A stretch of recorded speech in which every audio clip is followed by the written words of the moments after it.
जैसा परी ने कहा था ना, सचमुच एक दिन राजकुमार आया और उसने देखा कि वहां पर तो सब कुछ रुक गया है। भगवा, उसने देखा कि वहां पर ना कोई पत्ते के हिलने की आवाज आ रही थी, ना पानी के कलकलाने की, और ना वहां पर ना कोई फूल महक रहा था, ना ही कोई चिड़िया चहक रही थी। भगवा, वो एकदम चकरा गया और धीरे धीरे उसी जंगल में आगे बढ़ता चला गया। भगवा, सुन तो रहा है ना तू? भगवा, भगवा। महाजनपुर मध्य प्रदेश का एक छोटा सा गांव है जहां भैरी बाई अपने भैया, भाभी और भतीजे बगुआ के साथ रहती थी। आंखों की रोशनी तो नहीं थी, पर अंधी आंखों में सपने बहुत थे। उसे आशा थी कि उसके सपने भी एक दिन पूरे होंगे, क्योंकि उसे भी एक राजकुमार मिल गया था। बालू, आ गई तू? बहुत याद आ रही थी। और नहीं तो क्या, काफी देर से आया है। बहुत देर हो गई। आजा।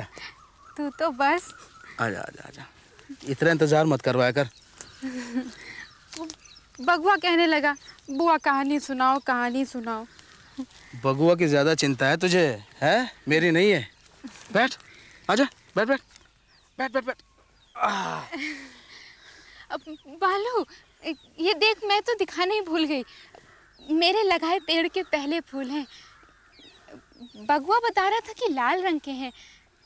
अच्छे हैं ना? हाँ, बहुत अच्छे, बहुत अच्छे। बालू, क्या हुआ? लगता है तू आज मुझे ऐसे ही जाने देगी। ऐसा क्यों बोलता है? और नहीं तो क्या। अरे रात रात भर जाग के तुझे याद करता हूँ और तू है कि मुझे फूल दिखा रही है? चुंगी भैया से बात करो ना। क्या बात करनी है? हमारे ब्याह की। ब्याह? हाँ, करूँगा ना। तो फिक्र क्यों करती है? बालू, चुप, बोल मत, बहुत बोलती है। बालू, तेरे भाई से बाद में बात करूँगा मैं।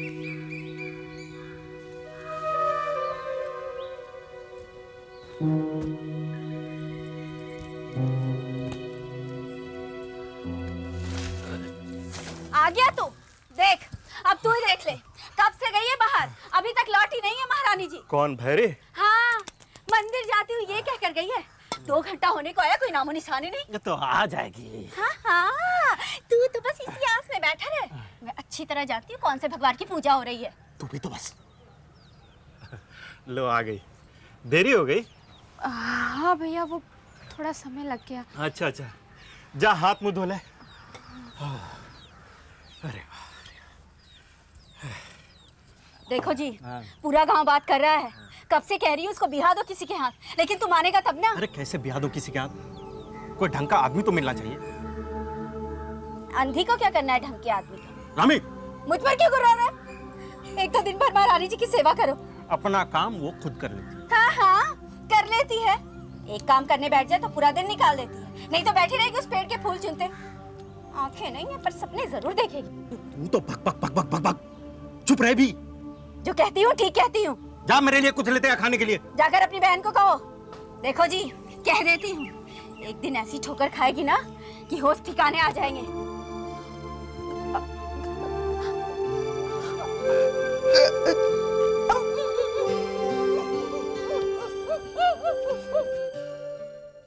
तो कोई पहली औरत थोड़ी जो पेट से है। जाके अपनी भौजी को बोल, नहीं तो उसको बोला कि मुझसे बात करे वो। लेकिन क्या? तुझसे कहा ना, मैं तुझसे भेंट करता रहूंगा। ऐसा कैसे चलेगा? तो अब तक कैसे चला ऐसे?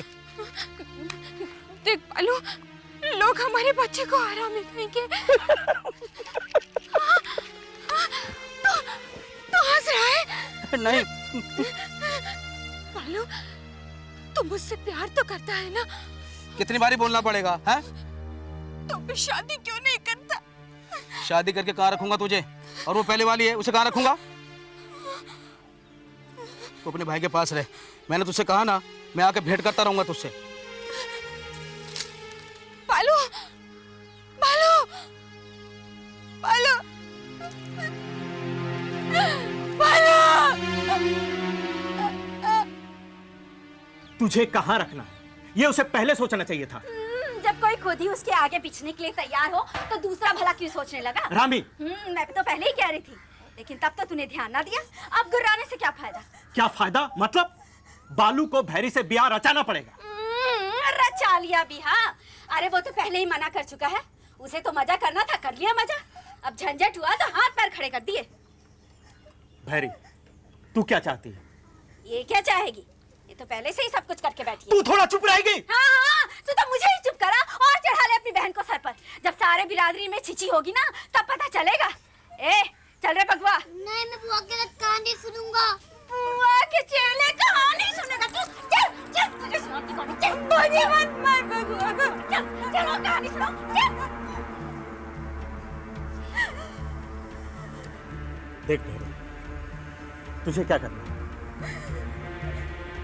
मैं क्या कहूँ भैया? मैं जाकर उससे बात करता हूँ। मैं देखता हूँ क्या कहता हो। मैं मना लूंगा उसे। पर तू चिंता मत कर, मैं हूं ना। भैया बालू भैरी पेट से। तो तूने क्या सोचा है? मैंने क्या सोचना है? तुझे उससे ब्याह कर लेना चाहिए। ये नहीं हो सकता। क्यों नहीं हो सकता? एक अंधी से शादी करके मुझे कोई आफत मोर नहीं लेनी है। बालू भैरी पेट से है। तो उसे जाके बोल बच्चा गिरवा दे, लेकिन शादी के बाद भूल जाए। देख, बिरादरी में हमारी कोई इज्जत है, तू समझता क्यों नहीं है? उससे जाके पूछ, कभी मैंने उसे शादी का वचन दिया? अरे वो खुद ही आती थी खेत में तैयार होकर मुझसे मिलने। बालू, तू ठीक तरह से मान ले, वरना नहीं तो क्या करेगा? तू किसके पास जाएगा? जा, जिससे शिकायत करने के लिए चल। ए, खड़ी खड़ी क्या सुन रही है तू? चल अंदर।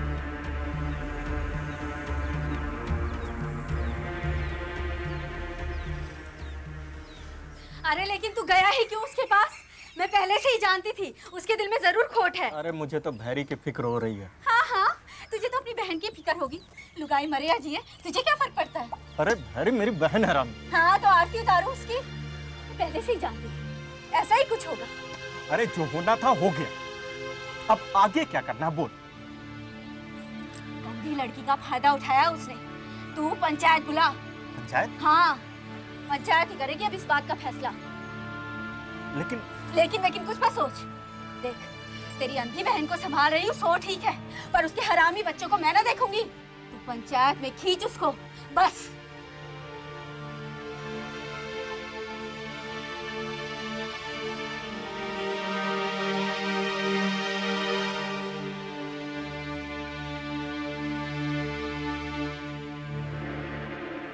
रामी के कहे अनुसार चुंगी लाल ने बालू के खिलाफ पंचायत बुलाई।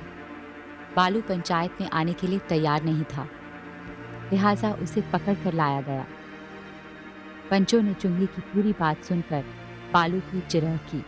बालू ने ये कबूल किया कि बहरी के पेट में जो बच्चा है वो उसी का था, लेकिन वो इस बात में किसी की दखलंदाजी नहीं चाहता था, क्योंकि उसके हिसाब से ये उसका निजी मामला था। अब ये तेरा निजी मामला नहीं रहा, पूरे गांव का मामला है, पंचायत का मामला है, समझा? हाँ तो देखो भाइयों, बालू ने जो भी किया वो गलत किया। बहरी बाई दोनों आंखों से अंधी है और इसने उसके अंधेपन का फायदा उठाया।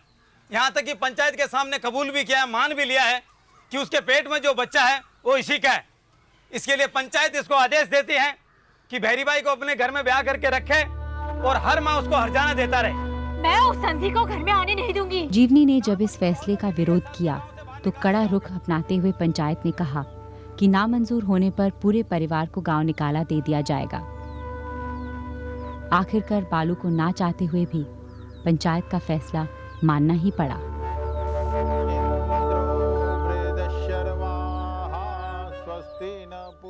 पंचायत के कहने पर 11 मार्च 1988 के रोज बालू को भैरी से शादी करनी पड़ी।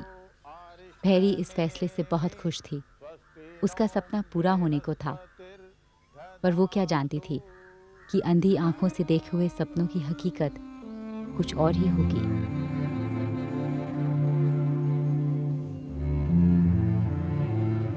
यह तेरा झोपड़ा हम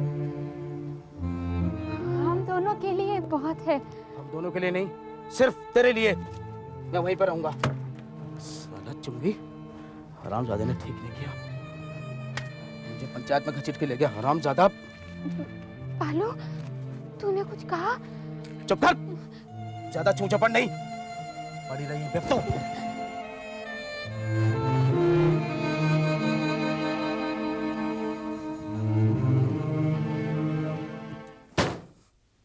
हरामजादी, दरवाजा खोल, दरवाजा खोल, नहीं तो निकाल दूंगा तुझे।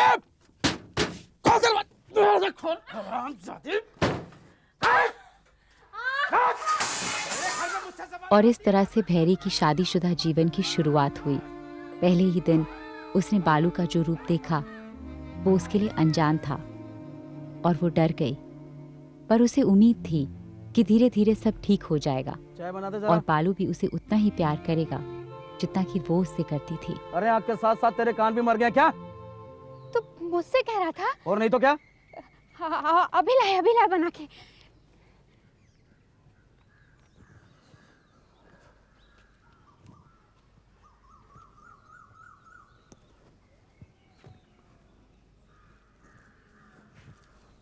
बालो, अगले हफ्ते जवार पूजा में चल रहा है कि नहीं? चलूंगा यार, लेकिन तू कहाँ जा रहा है अभी? अरे वही तो, पूजा का सामान लाने जा रहा हूँ। और तू सुना, नई लुगाई के साथ कैसी निभ रही है तेरी? अरे क्या निभ रही है यार, पंचायत ने गले में घंटी बांध दी, सो बजा रहा हूँ बस। अरे ऐसा मत बोल बालू, उसका क्या है, बेचारी एक और खाएगी और पड़ी रहेगी। और उसके बच्चे कौन पालेगा? क्यों, जीवनी है तो सही। जीवनी। अच्छा चलता हूँ, जयराम जी की। जयराम जी की। बालू, किधर है तू? नहीं चाहिए, अभी जा। क्यों, क्या हुआ? बोला ना नहीं चाहिए। अब मैंने तो बना ली थी। तुझे कहना नहीं चाहिए। भैरी को घर पर लाकर बालू को जैसे उस पर अत्याचार करने की खुली छूट मिल गई थी। वो बात बात पर उस पर हाथ उठाने लगा था। लोगों की बहुत याद आती है। अरे चुप कर, कितना अच्छा लगता था यार। पगली, रोते नहीं है, दो जान की तो है तू। हाँ, यूं आंखें गीली मत कर, चुप हो जा। हाँ भौजी, भैया ने तो कभी तुम पर हाथ नहीं उठाया। पगली, एक बार बच्चा हो जाने दे, सब ठीक हो जाएगा। याद है बगुआ के आने के बाद तेरा भैया कितना खुश हो गया था। सब ठीक हो जाएगा। भौजी, हाँ, ये बच्चा भी कहीं मेरी तरह। चुप चुप चुप, पागल है, कैसी ये सब बातें करती है।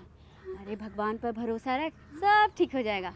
वो तो पूरी दुनिया देखेगा। हाँ देख, जब से आई है तब से रोए जा रही है। चल चल, अब हंस हंस। हाँ हंस, हाँ ऐसी हंसते ही घर जा। चल। हाँ सुन, भौजी भैया को बता देना। हाँ बता बगुआ दूंगी। को भी। हाँ बता दूंगी। देख, बालू लौटता होगा मछली पकड़ के, तू जल्दी से घर निकल। हाँ, बगुआ पढ़ाई तो करता है ना? हाँ रे, पढ़ाई भी करता है और तुझको याद भी करता है। ये ले, ये तेरे लगाए हुए पेड़ की साख है। अपने आंगन में बो देगी तो तेरा बगुआ आने के बाद खिलने लगेगा। हाँ चल जा।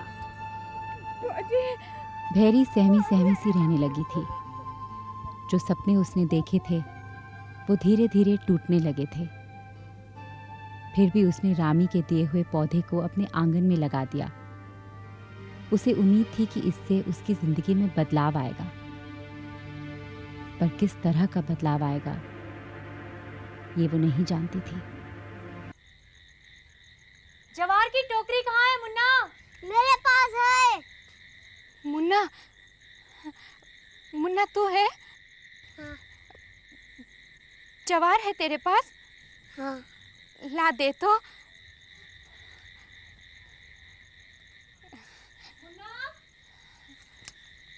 ये क्या? तू कौन होती है इसकी पूजा करने वाली? मैं, मतलब पेट से क्या हो गई? इस घर की बहू बन बैठी। वाह! जीवनी, जैसे तेरा मुन्ना वैसे मेरा बच्चा। मेरे मुन्ने की तेरे हरामी बच्चे से क्या बराबरी? क्या हो रहा है यहाँ पे? और तू कहाँ जा रही है? हैं? पूजा में। ये जाएगी तो मैं नहीं जाऊंगी। चुप कर। और तू कहीं नहीं जाएगी।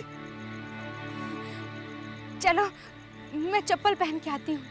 अंधी, मैं तुझसे कह रहा हूँ, यहीं पे रह तू। लेकिन हर घर की बहू ये पूजा करना चाहेगी। इस घर की बहू जीवनी है और वो पूजा में जा रही है, बस। पर पंचायत में कहा था कि तू मुझे भी बहू बनाएगा। साली, बात बात पे पंचायत की धमकी देती है मुझे। हैं? तू क्या समझती है? बालू पंचायत से डर गया? चल, तुझे बताता हूँ। तुझे बताता हूँ बालू क्या चीज है। जब पंचायत की धमकी देती है, पंचायत में तूने ये कहा था, पंचायत में वो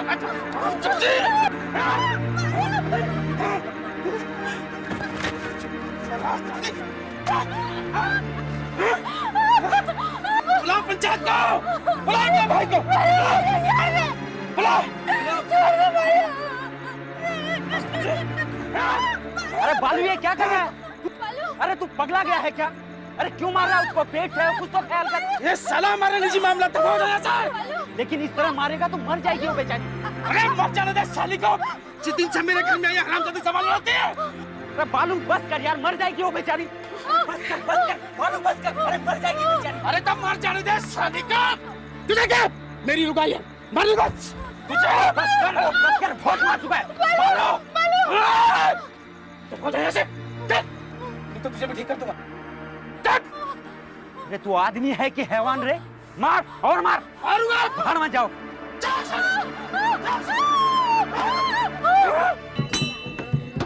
अरे दगड़ू, आने में इतनी देर कर दी? हाँ बस ऐसे ही जरा बालू के घर में देर हो गई थी। कैसे? मैं इधर पूजा को आ रहा था तो देखा इतने बड़े लठ से पीट रहा उसे। किसे? भैरी को? हाँ मैंने रोका भी, लेकिन मर्द लुगाई के बीच में हम कहाँ तक जा सकते हैं? चलो साहब, पूजा का समय हो गया। अच्छा जाना दो।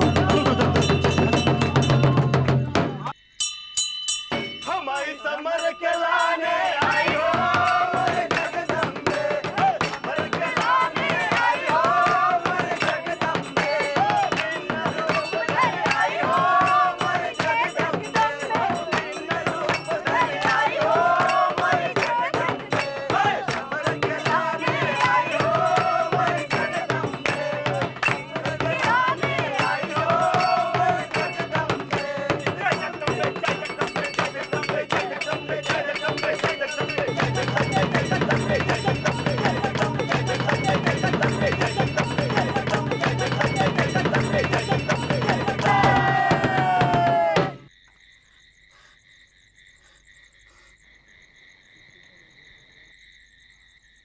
बोलो जगदम्बे माई की जय।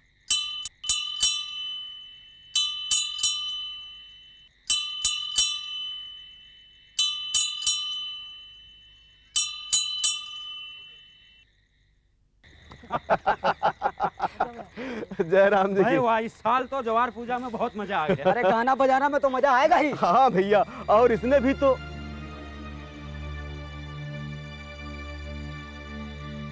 अरे ये तो भैरी है। भैरी? अरे ये तो मर गई। तू ही कह रहा था ना कि बालू से खूब पीटता है। मुझे उसे रोकना चाहिए था। अभी 15 दिन पहले इसका ब्याह हुआ था। पंचायतों ने ही करवाया था। हाँ, रोज मारपीट करता था, रोज मारपीट करता था। एक नंबर का हरामी है। अगर मैं थोड़ी देर और रुक जाता तो ये बेचारी देखो। अब तुझे कोई अफसोस देखो, करने की। हम तीनों में से किसी को कोतवाल के पास जाना चाहिए। ठीक है, तू तुरंत कोतवाल के पास जा। हाँ, जा और चल, हम चुंगी को खबर करते हैं। चल फटाफट चल। आखिर शादी के 17 दिनों में ही अंत हुआ एक अंधे सफर का। भैरी खत्म हो गई। अंधी आंखों में सितारों के सपने लेकर हमेशा के लिए सो गई। मैंने खुद अपनी आंखों से देखा। मैं मंदिर जा रहा था रात को तो देखा बालू लाठी से अगले ही पीट रहा दिन था। पुलिस ने घटनास्थल से अपनी पूछताछ शुरू की। पिछली रात के हुए हादसे को दगड़ू ने पुलिस के सामने बयान कर दिया, जिससे सारा शक बालू पर पड़ रहा था। पास की ही झाड़ियों से भैरी की साड़ी का टुकड़ा मिला, जिससे ये पता चला कि भैरी की लाश को घसीटकर वहां लाया गया था। चलो साहब क्या बात होगी? क्या हुआ? मैंने क्या क्या शक के बिना पर पुलिस ने बालू के घर पर रेड कर दी। रेड के दौरान उन्हें वहां पर एक खून से सनी बनियान मिली, जिसे जलाने की कोशिश की गई थी, और उसके आंगन में कुछ चूड़ियों के टुकड़े मिले जो भैरी ने उस रात पहने थे। इन बातों से ये बात साफ हो गई कि भैरी की लाश बालू के आंगन से ही निकाली गई थी। अब बालू के गुनहगार होने में कोई शक नहीं था। कहाँ ले जा रहे हो उसे? अरे रुक जाओ, कहाँ ले जा रहे हो उसको? अरे सुनो मेरी बात।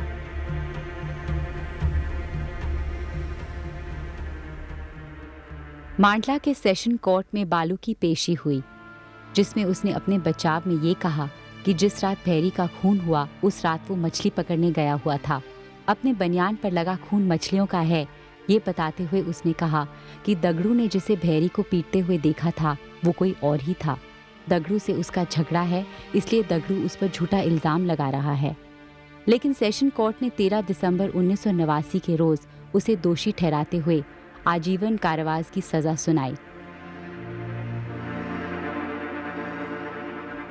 इस सजा के खिलाफ बालू ने मध्य प्रदेश हाई कोर्ट में अपील की, लेकिन हाई कोर्ट ने भी सेशन कोर्ट में सुनाई हुई सजा को सही बताया। भैरी को न्याय मिला नहीं, भैरी की लाश को न्याय मिला। भैरी के ना रहने से शायद ही किसी को कोई फर्क पड़ा। चुंगी और रामी का जीवन पहले जैसे चलने लगा और जीवनी भी अपने बच्चे के सहारे जीने लगी।